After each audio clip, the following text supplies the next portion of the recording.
नमस्कार दोस्तों, मैं मंजन एक बार फिर से आपका हमारे चैनल पर हार्दिक स्वागत करते हैं। चलिए दोस्तों, आज हम जानेंगे कक्षा 11 के पशुपालन विषय से संबंधित कुछ महत्वपूर्ण प्रश्नों के बारे में जो परीक्षा की दृष्टि से उपयोगी हैं। चलिए तो शुरू करते हैं। आज का पहला प्रश्न, केंद्रीय ग्राम योजना का प्रारंभ कब हुआ था? तो केंद्रीय ग्राम योजना की शुरुआत 1948 में हुई थी। यह भारत की स्वतंत्र भारत की पहली योजना थी, केंद्रीय ग्राम योजना। दूसरा है, चमड़ा पदार्थ सर्वाधिक विदेशी मुद्रा प्राप्ति में योगदान देता है। जितना भी चमड़ा पदार्थ होता है उससे विदेशी मुद्रा की प्राप्ति अधिक होती है। तीसरा क्वेश्चन है, जवाहरलाल नेहरू कृषि विश्वविद्यालय जबलपुर में स्थित है। भारतीय कृषि अनुसंधान संस्थान नई दिल्ली में स्थित है। क्वेश्चन अगला है, पशुधन द्वारा प्राप्त विभिन्न पदार्थों में सर्वाधिक दुग्ध पदार्थ का योगदान होता है। केंद्रीय भेड़ एवं ऊन अनुसंधान संस्थान अंबिका नगर में स्थित है। राष्ट्र की कुल वार्षिक आय का लगभग 20% पशुधन से प्राप्त होता है। केंद्रीय बकरी अनुसंधान संस्थान फरह मथुरा में स्थित है। भारत एक कृषि प्रधान देश माना जाता है। अगला क्वेश्चन है, मनुष्य का अस्तित्व अन्य जीवधारियों पर निर्भर करता है। मनुष्य जो होता है वह अन्य जीवधारियों के ऊपर निर्भर है, क्योंकि मनुष्य किसी भी कार्य के लिए दूसरे जीवों पर ही पूरी तरह से निर्भर होता है। गाय, भैंस, बकरी, भेड़ ऐसे जीव होते हैं जिनकी मनुष्य को प्रतिदिन आवश्यकता होती है, क्योंकि इन्हीं के ऊपर पूरा मनुष्य जीवन निर्भर होता है। किसी को दूध, अंडे, घी, मक्खन ये सब कुछ पशुओं से ही प्राप्त होता है।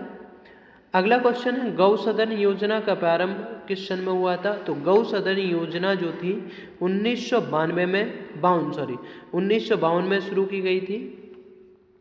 शाकाहारी लोगों के लिए दूध व दुग्ध पदार्थ का विशेष महत्व होता है। जितने भी शाकाहारी लोग होते हैं, शाकाहारी का मतलब होता है ऐसे लोग जो पूरी तरीके से वेजिटेरियन होते हैं, तो उनके लिए दूध और दुग्ध पदार्थ का मतलब होता है दूध से बने हुए सभी तरह के पदार्थों का विशेष महत्व होता है। पशुधन द्वारा प्राप्त पदार्थों में मांस सबसे अधिक महत्वपूर्ण होता है।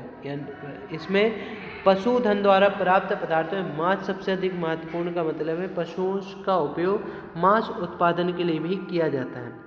अगला क्वेश्चन है, चमड़ा तथा खाल से ज़्यादा विदेशी मुद्रा की प्राप्ति होती है।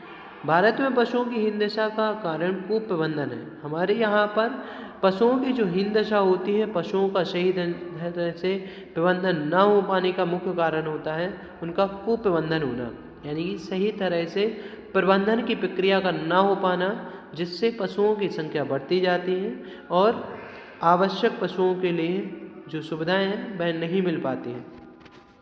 अगला क्वेश्चन है, राष्ट्रीय आय में सर्वाधिक योगदान जो होता है वह गाय का होता है। गाय ऐसा पशु माना जाता है जिसका सबसे अधिक योगदान माना गया है राष्ट्रीय आय को बढ़ाने में। क्वेश्चन अगला है, बेकार घूमने वाले पशुओं को कहाँ भेजा जाता है? तो बेकार घूमने वाले पशुओं को हमेशा गौ सदन का मतलब होता है पशुशालाओं में। जितनी भी पशुशालाएं हैं उन पशुशालाओं में बेकार घूमने वाले जो पशु होते हैं जिनसे किसी भी तरह का कोई भी उत्पादन प्राप्त नहीं होता है, जो अनुत्पादक पशु होते हैं, उन्हें गौ सदन में ही भेजा जाता है। भारत में विश्व का 1/5 भाग पशुओं का होता है।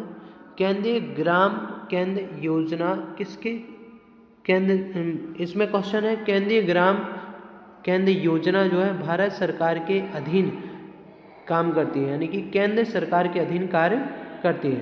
क्वेश्चन अगला है, केंद्र का कार्य परीक्षण, नियंत्रण, प्रजनन, कृत्रिम गर्भाधान है। केंद्रीय ग्राम योजना जो होती है उसका मुख्य कार्य होता है परीक्षण करना, प्रजनन प्रक्रियाओं को बढ़ाना और कृत्रिम गर्भाधान पर जोर देना। क्वेश्चन अगला है, 21वां क्वेश्चन है, रेड डैन गाय की प्रमुख नस्ल मानी जाती है। 22वां क्वेश्चन, पशुधन द्वारा प्राप्त विभिन्न पदार्थों में सर्वाधिक दुग्ध पदार्थ का योगदान होता है। भारत देश में बकरियों की संख्या सबसे अधिक मध्य प्रदेश में है। केंद्रीय भेड़ अनुसंधान संस्थान जो है अंबिका नगर में स्थित है। तो चलिए आज के लिए बस इतना ही। अगर आपको यह वीडियो अच्छी लगी है तो इसे लाइक, शेयर, सब्सक्राइब ज़रूर कीजिएगा। धन्यवाद।